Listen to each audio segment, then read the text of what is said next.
Good afternoon, everybody. My name is Andrew Robinson. I'm the program manager here at the Center for Nonprofit Excellence. We've moved all of our trainings online, and we're really happy to see such a great turnout today.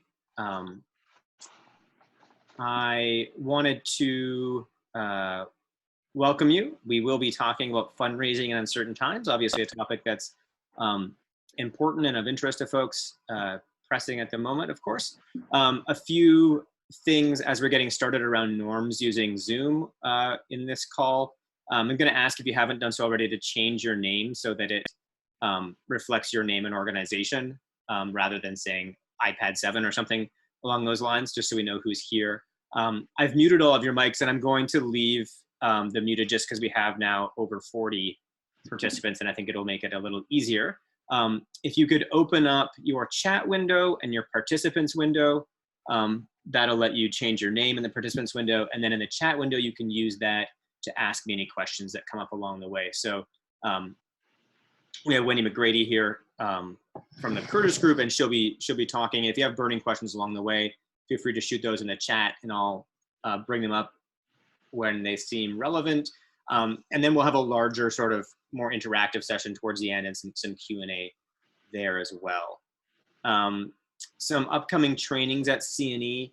Next week, we have a series called Collective Sustenance, which is really intended as a peer support group for nonprofit leaders and executive directors in particular. It's every Tuesday morning at 9 a.m. and it's hosted and facilitated by our senior manager and the head of our collaboration program, Mary Davis Hamlin. It's a great opportunity to get some support and ask questions of peers and see what else is going on in the nonprofit community. That afternoon, on Tuesday, we have the fourth of our series of town halls on emergency funding and relief. So talking about PPP and EIDL and the CARES Act, what that means for small businesses and nonprofits in particular, and where you can find funding these days around that. And then the other thing I'll mention is later that week, we have on the Wednesday, the 29th, we have a session called What Your Brain Needs from You to Successfully Navigate All of This Uncertainty. So we have someone with a background in leadership and organizational psychology, PJ Rooney, coming in to do hopefully a fairly interactive session there around that. It's waitlisted right now, but if you are interested in getting the video afterwards, you should sign up for that online, and I'll include you in the follow-up. So I'm just gonna let a few more people in. And there we go. That's right. So today, as I said, we have Wendy McGrady. She is the Executive Vice President at the Curtis Group. She has more than 30 years of experience in development and marketing, including a lot of work with nonprofits in Charlottesville and around the state and probably beyond. She also has expertise in donor and volunteer leadership cultivation and major gift solicitation strategy, among other areas. She served on the faculty of Tidewater Community College's Academy for Nonprofit Excellence, University of Richmond's Institute on Philanthropy, and has spoken at the Hudson Institute, as well as the Association of Fundraising Professionals chapters across the region. So we are very happy to be continuing to work with the Curtis Group. We've worked with it for many years, and really excited to welcome Wendy back, and I will hand it over to her. Thank you, Andrew, and thanks for joining us, everybody. It's good to see your faces. I don't know about you guys, but I love the Zoom interaction. I'm so anxious to see people these days. I love seeing your faces. I am going to have some slides, so you'll see I'll flip back and forth from the slides to your faces, just because it helps me a little to see you all instead of just slides. So as Andrew said, I am the Executive Vice President at the Curtis Group. If you don't know the Curtis Group, I'll tell you just a little bit about us. Fundraising consulting firm headquartered in Virginia Beach, but as he said, we do work all over the region. The Eastern Seaboard, really. And our work is everything from plan work to campaigns, campaign management, a lot of capacity building work, and right now we're doing a lot of crisis consulting, as you can imagine. So anything and everything fundraising is what we. I will reiterate what Andrew said. If you have questions during the presentation, and just so you know what's ahead, this is not going to be an hour of me talking. It'll probably be a half hour, 35 minutes maybe of my presentation, if that much. And then I have a couple of questions for you all, because many of these sessions that I've been doing, people have learned as much from their peers as they've learned from me, and I want to hear your great ideas, and I want you all to hear each other's great ideas. So if you have something that's working in your organization, whether it's communication or solicitation or a creative way that you're reaching your donors, I want to share that with your peers. So be thinking about that for the end. But if you have a burning question that can't wait till the end, shoot the question to Andrew through the chat function, and he will get my attention and let me know that we have a question.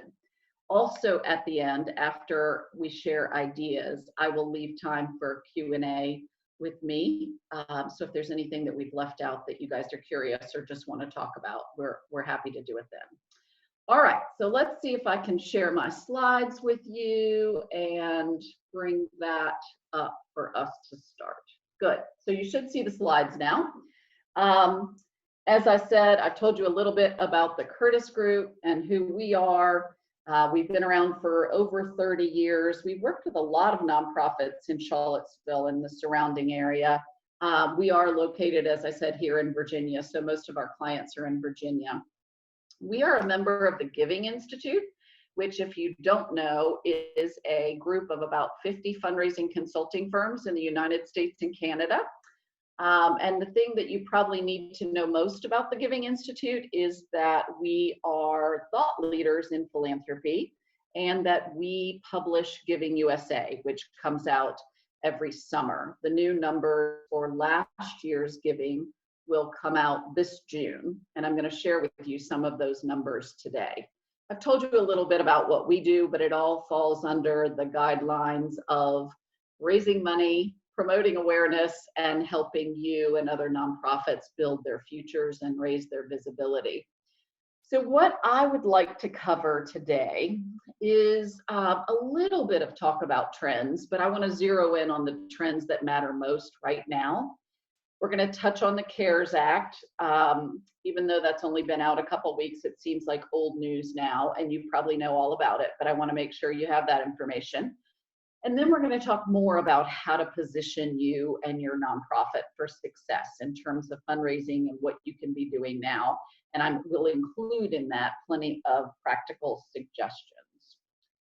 So let me talk a little bit. Let's talk a little about trends. And I'll apologize now if you see my hands flying in front of my face. I'm one of those people who likes to walk around and use my hands and make these presentations a little more interesting, which is harder to do when you're sitting at your desk. So I'll just apologize for my hands in front of my face a lot. 2018 seems like so long ago. These numbers will, as I said, the new numbers will be out in June. So you'll see 2019's giving and how the pie chart breaks down. But the reason that I show it to you today, even in the midst of this crisis, is that this pie chart doesn't change a whole lot. What I want you to take away from this, and this is from Giving USA, every year since Giving USA has been tracking this data, it has looked very similar. That is to say, individuals are the primary source of giving in our country. As you see there, 68% of the pie comes directly from individuals. But if you look at that foundation piece of the pie, half of that, 45%, is private family foundations. And then, of course, bequests are from individuals as well. So when you add all those numbers together, you come up with almost 9 out of every $10 that's given to nonprofits coming from individuals. So I want you to think about that as we're talking through talking to donors. Yes, we all have corporate donors. Yes, we all have foundation donors, but primarily the money that is given to nonprofits in this country is coming from individuals. Now think a little bit about with me about those individuals and their behavior around giving. Think back 10 years to the last time we had a recession, 2008, 2009. We saw individual donors contract the number of nonprofits that they supported. And that hasn't changed. They haven't gone back to supporting a wide number of nonprofits in the last 10 years. Actually, it did start to change this past year, but the average number of organizations that major gift donors gave to only went up by 1. So since over the last 10 years, typically those numbers have remained the same, although the nonprofits may have changed. The number of nonprofits that individuals were giving to was the same number.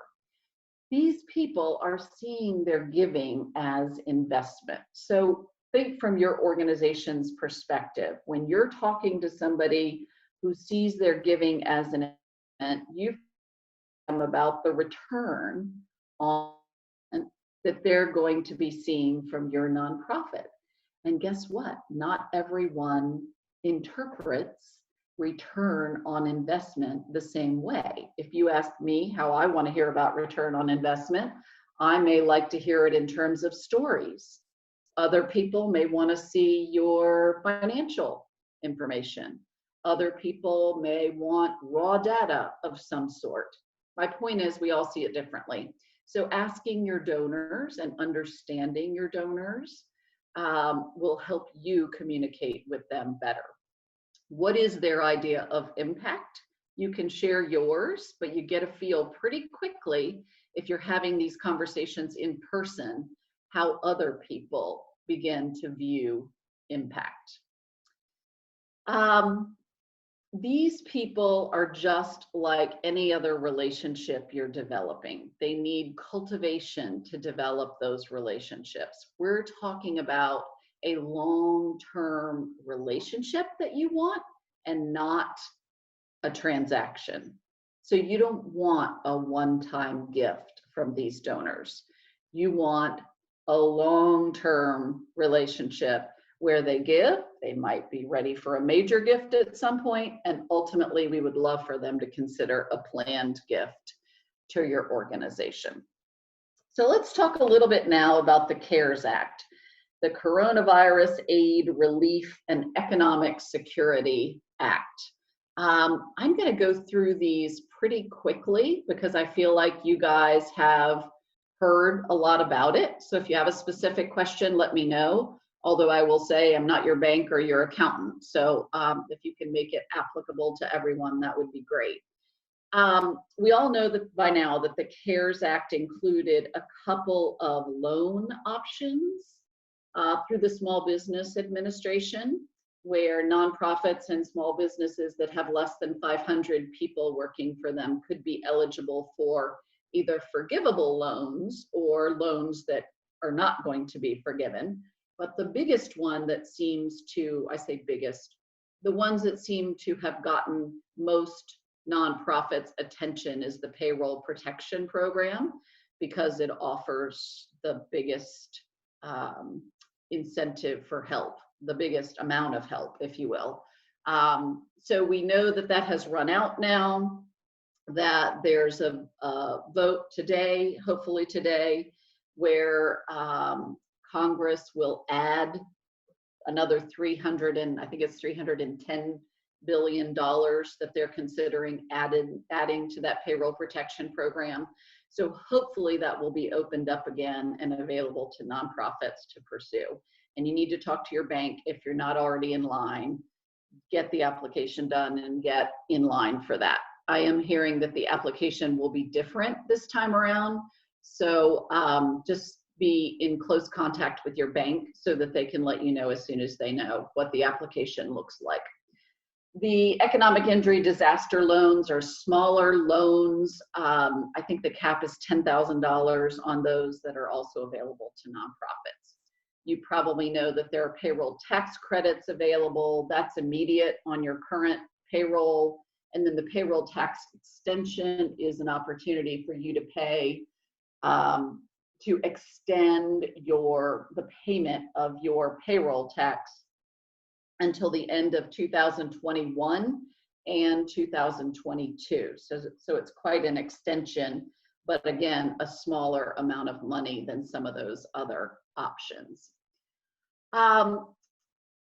Then the CARES Act also included a couple of components that were incentives for donors to give. But looking at it from your perspective, nonprofits should definitely be promoting these opportunities in case people don't know that they're available. If you remember when the tax code changed at the end of 2017, a lot of people went from itemizers to non-itemizers, right? Because the standard deduction was increased, and so it didn't make as much sense for people to itemize anymore. Well, now, even for those non-itemizers, there's what they're calling a universal deduction, where they can give up to $300 with that benefit on their taxes. Even for non-itemizers, that's good for you to be putting out there.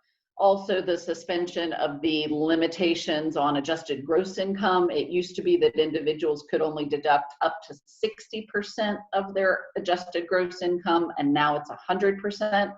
For corporations, it's now 25%, and that was 10%.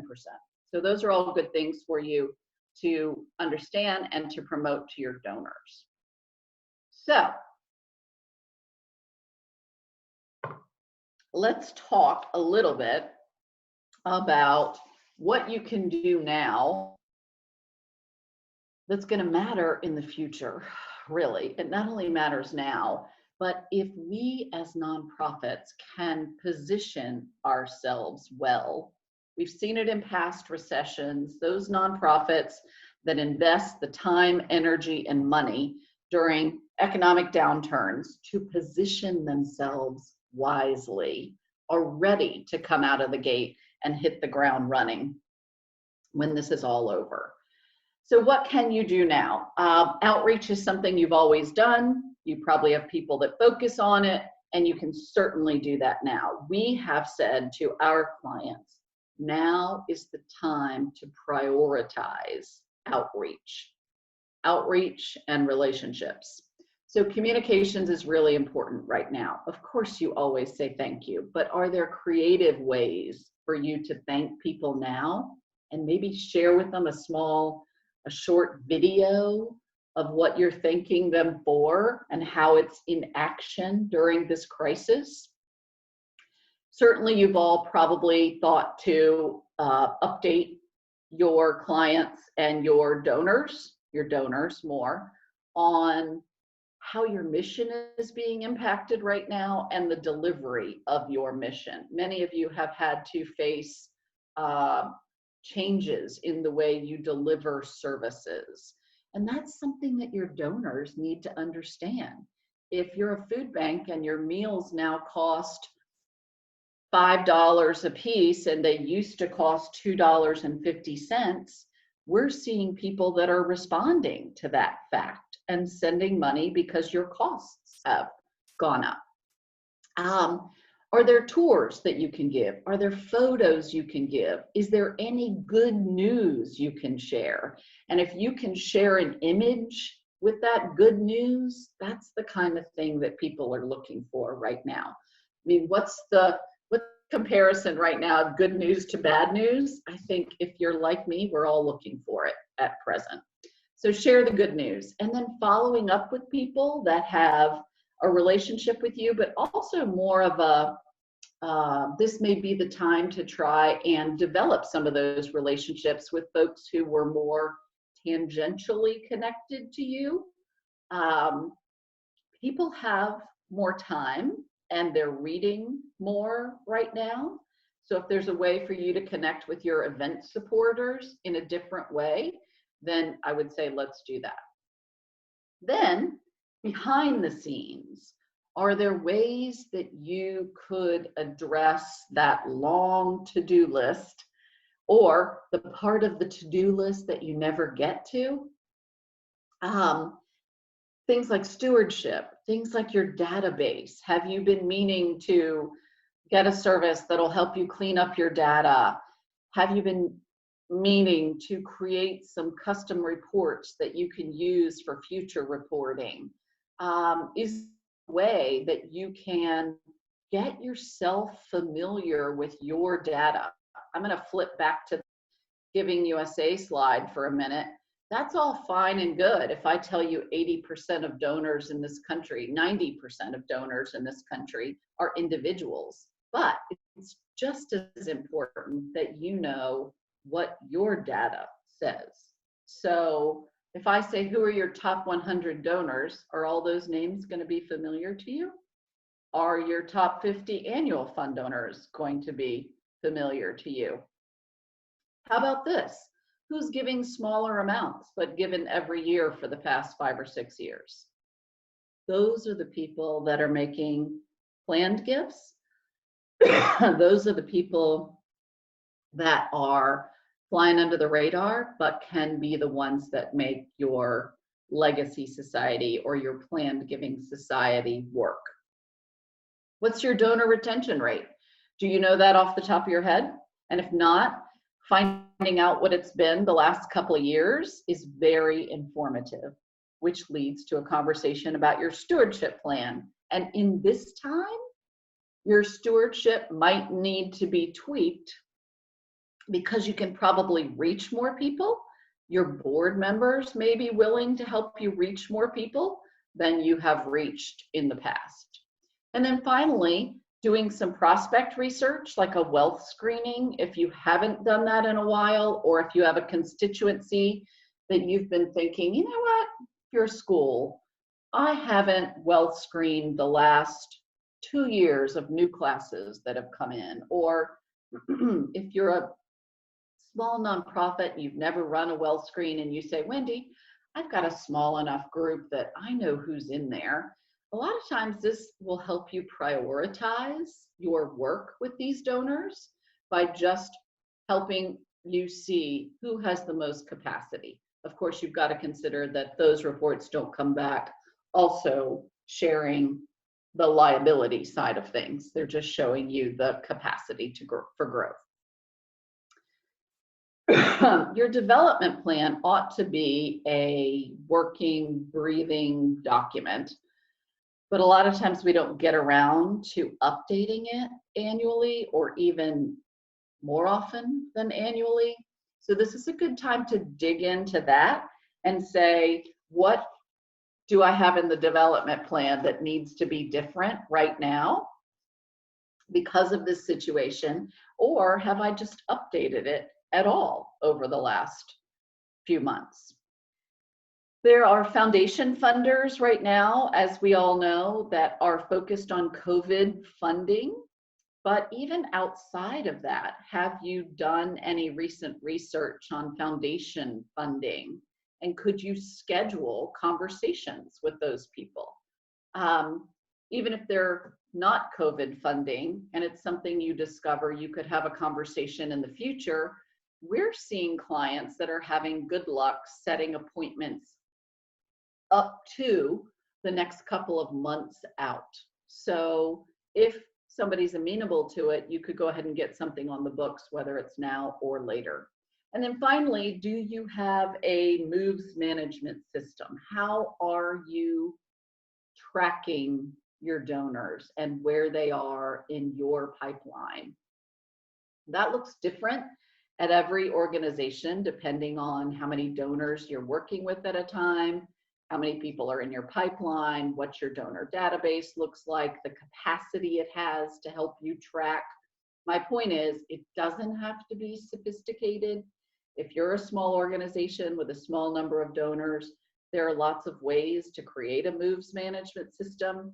But if you're not tracking your donors, what's the old saying? Whatever gets measured gets done. Um, there's got to be some way that you know how many people you have in cultivation, how many people that you have ready for solicitation, how many people have you solicited and you're waiting an answer from, those kinds of things, so that you know who to work with and how to prioritize those calls. There are appeal letters that could be updated right now. Thank you letters are something that I think that is challenging for us all, because you want them to sound new and fresh, and really donors would like it if they sounded new and fresh. But I think those fall to the bottom of a lot of priority lists. So if you've got time, and to make it current, I mean, talk about what's happening now and not just general fluff. People really want to know. So there's another opportunity for you to share something. Are there policies that you've been meaning to update for a long time? If you're thinking about some kind of major fundraising initiative in the future, have you looked at your gift acceptance policies? Have you looked at your endowment policies? Have you looked at your naming policies? Those kinds of things. Bylaws. A nonprofit ought to be looking at those every couple years, and usually they come up because of some question the board has with something. But if yours are archaic and you know to for a long time, why not spend a little time on that now and then incorporate your board at the appropriate time to take the appropriate action. And then when it comes to board development and recruitment, I think a lot of us know that that is a very long-term process, but what could you be doing now to strengthen your pipeline of potential future board members? Those are conversations that can be had on a rolling basis. They don't have to be had at a board meeting or twice a year, and certainly you don't want to have them right before the vote.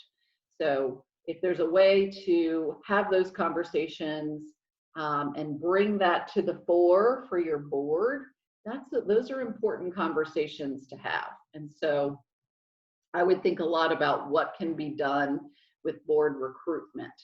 Also, while we're talking about board recruitment, many organizations have wanted to do something different with board orientation for a long time. It seems like I have that conversation often. This might be a time to do a little brainstorming with staff, or even your board development committee, your board nominating committee, on what is it that board members appreciated and what did they not appreciate so much that we might be able to change. And then finally, talking to your peers. That's what we want to do today. There are a lot of great ideas out there, lots of creative people, and I want to make sure you guys get to talk to each other. So we are about halfway through, and I want to make time for those conversations. Let me quickly share with you a couple of things that we're seeing, and then I want you all to tell me what's working at your organization. I mentioned this creative donor cultivation. This is something I want to hear from you on. There's no reason we all have to recreate the wheel. I've seen everything from videos from executive directors. I mean, let's face it. I don't know about your attention span right now, but mine is pretty short. And I don't know if that's because I'm doing all my work on a screen or what the deal is, but I'm having trouble focusing. So those short videos that people are sending that I can watch in a minute or two and feel like I got an update are really helpful. So what about a quick video from an executive director? I have a client that for the first time ever is using their clinicians, their mental health organization. They're using their clinicians to do 1-minute videos, you know, and they can shoot them on their phone, so they can do them wherever, on their different service areas, and they're sharing those with their clients. And the clinicians are talking about what private philanthropy is supporting day to day in the organization. And I'm not talking about clinicians breaking it down to your $10 is going to support blah, blah, blah. I'm talking about them saying, I met with a client this morning and here's the kind of thing you're allowing me to help these people work through. Your case for support right now, I call it your COVID case. Life is different right now for you and for your nonprofit. So what's your COVID case? We've all had about 5 weeks now to figure out which end is up. And you've probably also figured out what your specific needs are. And that's different from every other organization. So what's the language you're going to use if you decide you are going to reach out to some donors and you get me on the phone? What's your 2-minute, what's your 1-minute synopsis of your COVID case? What are your needs and how are you communicating those needs to your donors? And I would encourage you to be super transparent right now. There is no need for BS. We all know there's incredible need out there. Just tell it like it is. Share what your struggles and what your challenges are with your donors. They need to understand it.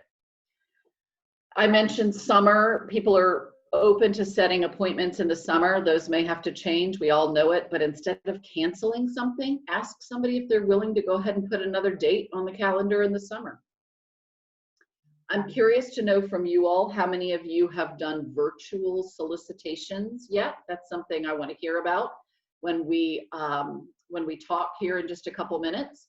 We have a couple of clients that have done that, and I'm not talking about with people that don't know you well. You don't want to develop a relationship over Zoom, or maybe you do. I don't, and I don't think fundraising wise it's going to work very well. But for those of you who have major donors, and you're on the phone or you're on a video chat and you're updating them and they say, how can I help? Or you had a major gift ask scheduled and you postponed it, and now none of us know when we're going to be able to get back to that person's office or living room. Those might be the ones that you want to think about doing virtually. I would say select carefully on that one. And then finally, we are seeing people willing to give. I don't know about you, but we've seen philanthropists that are giving more now in this time and to different organizations. Just this week, I was made aware of a couple that typically give to the arts that made $600,000 gifts to human service organizations.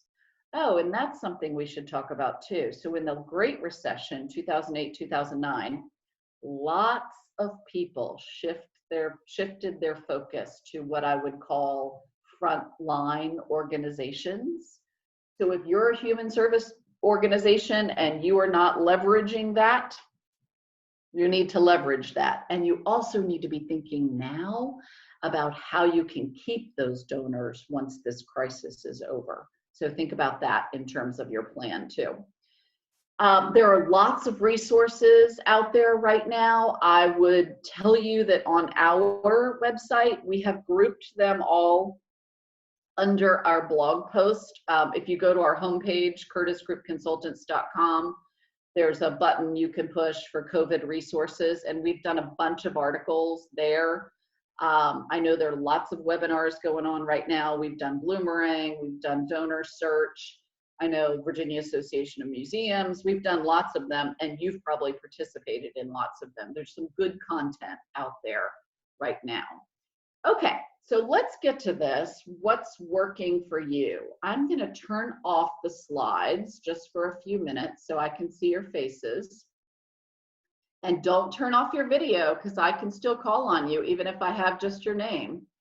So tell me, I want to hear the great ideas. What is working for you? And let's start with communication.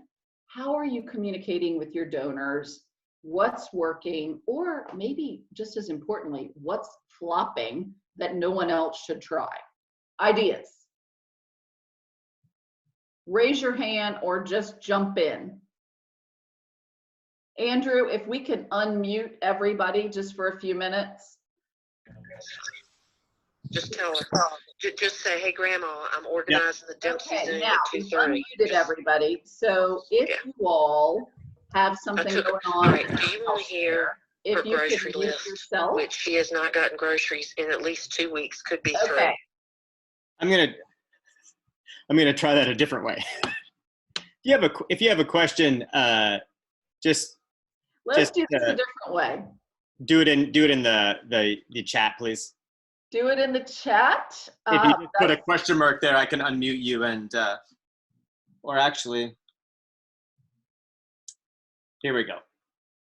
If you have a question, feel free to unmute yourself and ask your question. There we are. Okay, who's got a great idea to share with us? What's working communication-wise?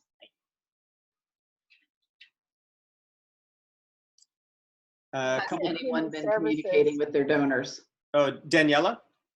Or Danielle? Yeah, Danielle. Yeah, I was gonna just say Facebook is working well for us. I'm a human service organization, and like the pictures of things, like you were saying, we put out a call for games, puzzles, books, things for kids, and like in 72 hours, all like magic, it appears. I'm always like snapping the pictures and uploading it, and I just have a ton of people sharing it and a lot more engagement than we've ever had on our page. We haven't really like mastered Facebook, but this has definitely increased the numbers of people liking our page and sharing our posts. Just, you know, I'm posting every day something, you know, whether it's a need or, you know, things that have come in. Great. So a couple of things that you hit on, Danielle. One, images. Powerful images are good all the time, but right now, especially if you're doing Facebook or an e-blast, powerful photos of the people you serve, of what's going on right now. Just great photos go a long way. 2, something that people can do immediately. If you told me there was something I could jump in my car to go do when I can't be in my car, I mean, when I don't have a reason to go jump in my car right now, if I could drop off books or drop off cleaning supplies or whatever you need, if there's something somebody can do immediately, I don't know if you all feel like me, but I would love to feel like I helped you with something immediately. There's part of me that just feels stuck, and I felt like if I felt like I could do something for somebody and you made that clear on what that would mean, then I would do it. So that's a great idea. Who else has an idea? What's working? I noticed that both, a couple of other people mentioned social media and LinkedIn specifically. Did either of you want to add anything to what Danielle had shared? I would love to hear from the LinkedIn person. How are you using that?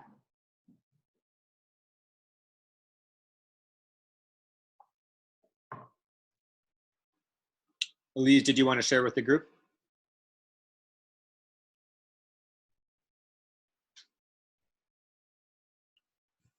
Maybe in a minute. Okay. From Melissa, she says, we've been holding Zoom town halls with adult members, volunteers, and donors to share what we are working on and how we're adjusting to our new virtual Girl Scout program platform. Great. To serve girls, we're having Facebook Live badge earning events. Our CEO is also holding weekly campfire chats for girls and daily stroll and chat Facebook Live events for adults. So really doing a lot there. I like it.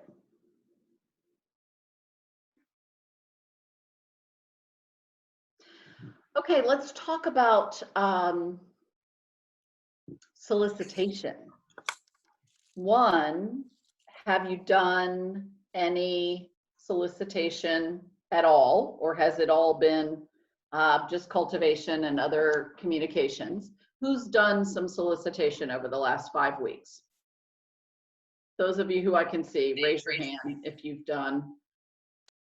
All right, a handful of you. And those that I can't see, let us know if you've done solicitation, what kind of response you've had. I'm curious to know, is it better than ever? Is it slow? Tell me your response.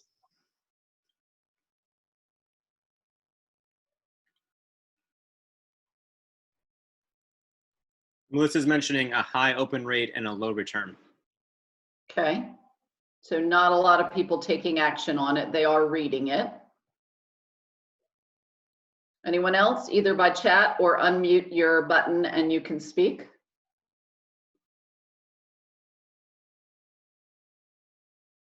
So This is Molly. Oh. Can you hear me?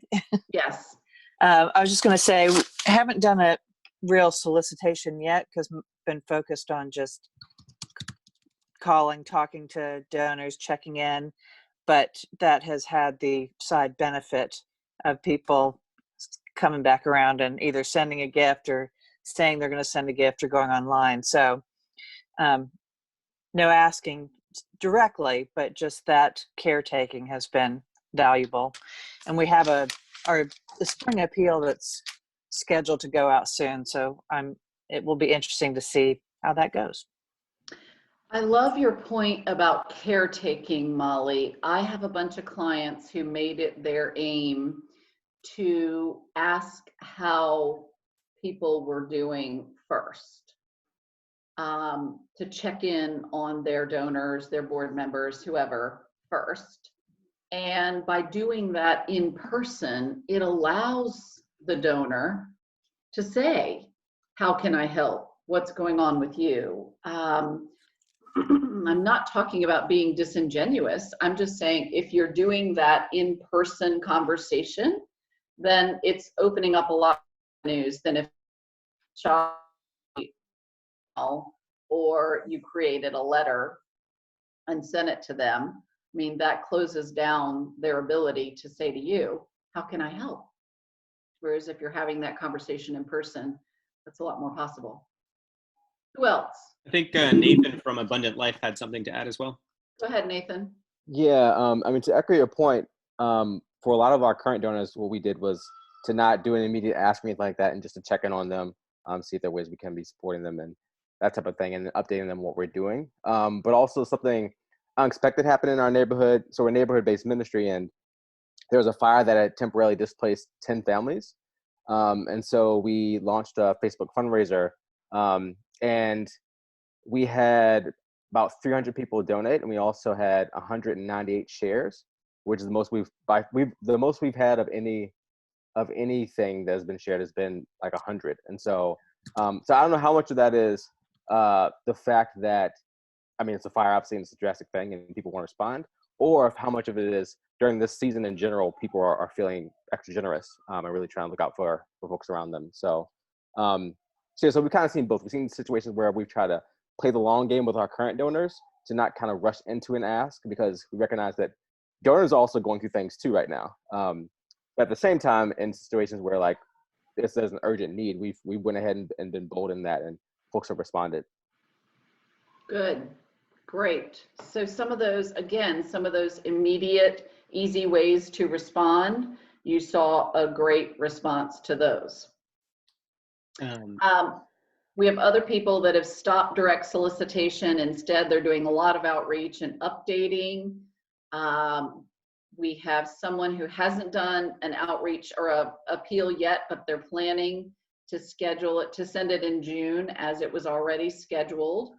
Others are doing email campaigns. There's some debate internally, though, about this as a non-essential industry. We're a nonprofit art space. I think that's a great, that's an interesting bit of conversation. I am having conversations with nonprofits all the time, and many of them are saying, I can't ask right now. I mean, there's so many other organizations that need it more than we do. And what I encourage them to do is, if you have needs, people aren't going to wake up tomorrow and go, you know what, I am going to give to whatever. They're not, if they haven't given, they're not just going to wake up and decide to give. So if we don't ask them, they're not going to give. And by you deciding that you're not going to ask, you're deciding for those donors that they're not going to give. So I know there's a lot of ways we could debate which nonprofits' work is more worthy at present, if you would. And sure, there are a lot of frontline organizations that are stepping up right now, but your donors have very diverse interests. And if they've supported you in the past, they're probably going to support you again, but not if you don't ask them. So I would say, don't be afraid to ask.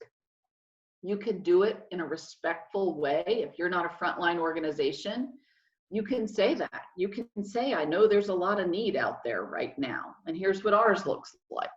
So I would say, don't sell yourself short by assuming that donors won't give.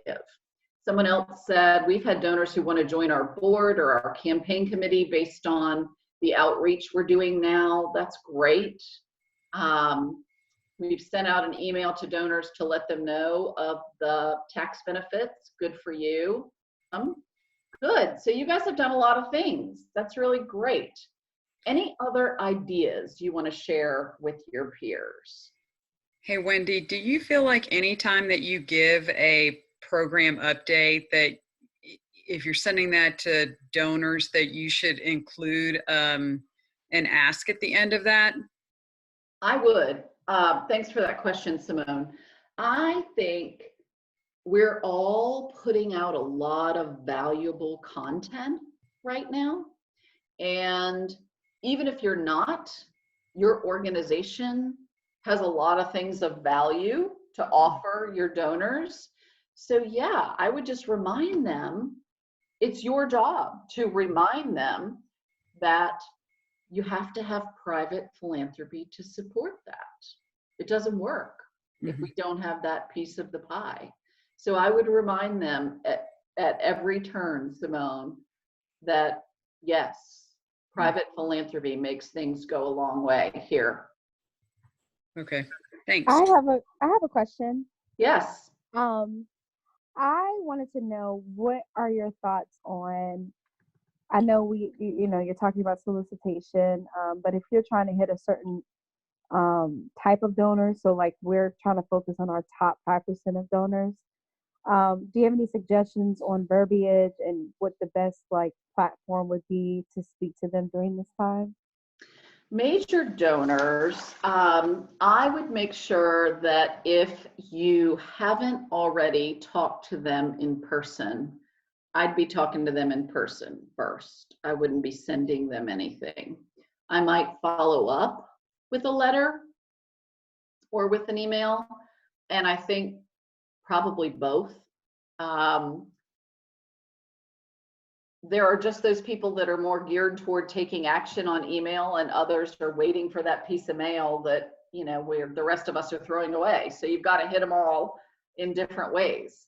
But with those top donors, Kina, I would say you've got to be talking to them first. And as we said earlier, if you're talking to them first, that gives them the opportunity to say, how can I help? Or, I love what you just told me about that program. I'm going to cover that increased cost.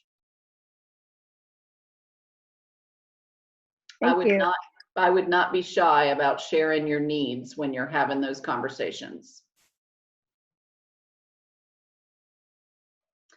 All right, so questions. Let's move on from, oh, wait a minute, we got a couple more ideas. Let's see here. We're putting small donate buttons at the bottom of every email update instead of actively fundraising. We are also not trying to build new donors, just reaching out to existing constituents. That's fine. I will tell you, I've had a couple of clients who have sent mass emails to larger groups of their constituents than they would usually call donors. So for example, this is a zoo, and they are sending it to members, many of which consider themselves donors, but at $35 or $50, I don't consider that philanthropy. That's a different type of engagement. So they sent this appeal more broadly, They even sent it to some attendees who were not members, and they have people responding who have never responded before. So it's almost turned into a bit of an acquisition thing for them to know that these people are in their pipeline and could be giving more than they've given in the past, which goes back to the wealth screening and what you might find if you were able to do that during this time. Other questions?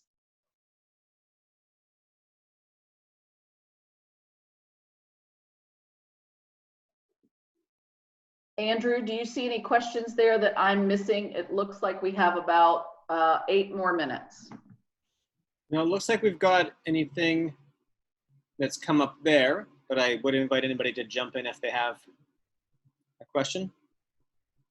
Yes, Danielle. Just a question, and maybe a longer thing. We're trying to work on getting more email and phone numbers for our donors. We are using this time to implement a new donor database to just try to bring ourselves more, to be able to analyze things more. And we just realized we don't have a lot of email addresses. And so I just wondered any ideas about how to capture that, how people have been successful with that.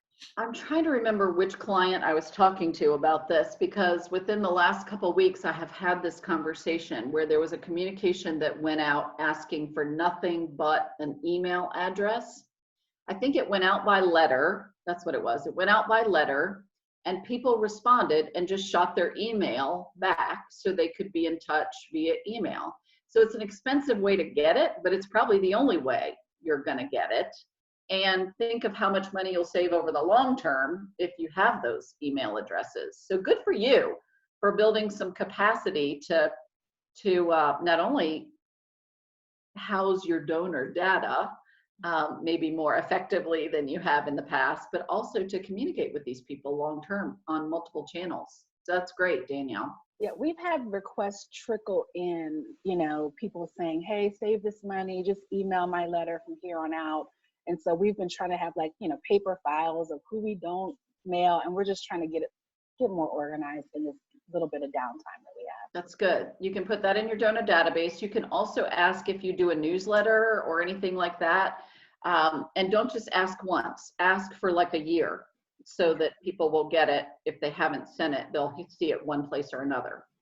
Thank you. I have a question here about Giving Tuesday. Jill was wondering who out there is planning on participating in the Giving Tuesday Now that's coming up. I think it's May 5th. Who's planning on participating? Those of you who I can see, raise your hands if your organization is going to be on there. Okay, only about 3 or 4 of you out of the 10 or 12 I can see right here. It's something you might want to consider if you typically do Giving Tuesday in November.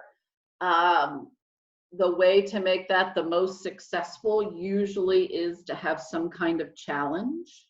So if you had a donor that was willing, donor or donors, who could help you create a challenge or a challenge pool, then you could lead with, here's a reason to give now because I can match this money.